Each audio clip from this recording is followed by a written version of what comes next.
Hey everybody, today I want to kind of just talk about our recent trip that we took down to Disney World and Star Wars Galaxy's Edge in Orlando, Florida. So we went over Christmas break and, we spent a full day at Hollywood Studios really trying to just kind of dive into the Star Wars Galaxy's Edge portion of the park. So I wanted to just kind of do a quick review of the collectible experience at Galaxy's Edge. So we signed up to do both a lightsaber and the Droid Depot while we were down there. Now, one important thing to note if you are planning a trip is that you can make reservations for both the Droid Depot and for Savi's lightsaber shop well in advance of your trip. So you just kind of have to go on the app. I believe it's 60 days before your first day at Disney that then you can start making reservations. So I would definitely recommend getting on top of this before you head down there. So for this video, we will talk about the Droid Depot experience, and then I'll drop a separate video kind of going over the lightsaber building experience. Now, the Droid Depot is definitely geared towards kids. And the important thing to remember with these reservations is that for each reservation, you can have one builder and one person accompany the builder. So the way that we set it up was I had my daughter's name as the builder, and then I was just her extra set of hands, her helper. So we did not have to do a reservation for two for her to build her droid. So once you're in there, you wait in line. You kind of get to look at all the different options, different colors, different types of droids while you are waiting in line to pay. So they have a BB-8 option, and then they have an R2 option, and I believe an R5 option as well, which is, the different style head, but still that classic astromech body. So you go up, and then when you pay, you can also add on a travel bag that's just kind of a backpack where you can unzip a portion of it and you can see the droid, but it's still safely secured inside. So that's an extra cost, and then they also have personality chips that you can add on, and that basically just makes the droid sound a certain way. So it can sound happy, sassy, angry. You can also buy R2-D2's exact personality chip or BB-8's exact personality chip so that it sounds just like the beloved characters. So I would recommend adding that on. It takes the price from, I believe, about $120 up to about $180, but it just is an easier way to transport the droid around the park, and it makes it just a more personalized experience.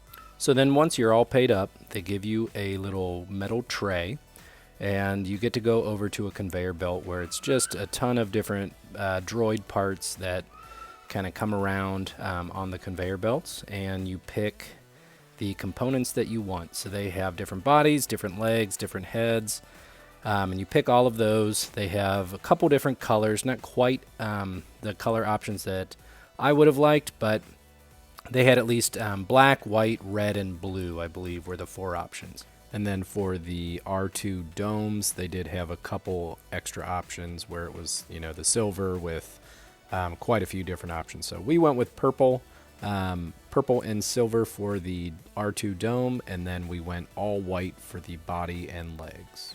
So pretty much from there, you take it over to your building station. They do have, helpers that can assist with getting it all put together.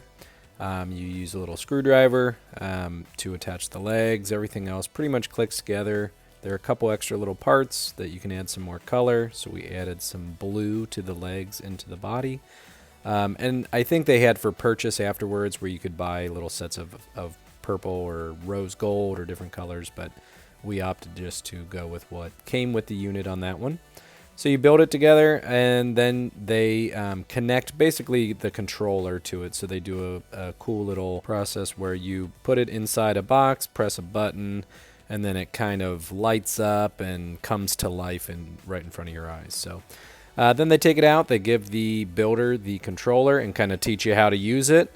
You get to trial it out there, and then you're on your way. So they help you pack it up in the bag, and then you can take it out to a certain part of the park where they let you drive your droids, practice using them.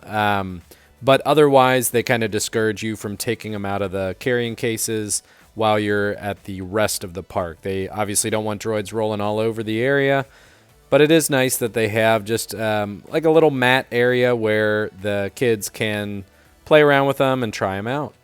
So all in all, I definitely recommend this experience for any kid older than 5. Especially if you have a kid that's interested in like building things and how things work. You really get to kind of see, exactly how everything gets put together. So it's definitely a fun experience. And even when you're back home, I think you can add some functionality to it through an app on your phone. So just a really cool piece of memorabilia to bring home with you from Galaxy's Edge. So let me know in the comments below, have any of you built your droids? If so, what kind did you build? And do you recommend it for other people planning a trip down to Galaxy's Edge? Thanks for watching. Do be on the lookout. I will be dropping a lightsaber build video shortly here. So check that one out if you're interested in that as well. As always, thanks for watching, and may the Force be with you.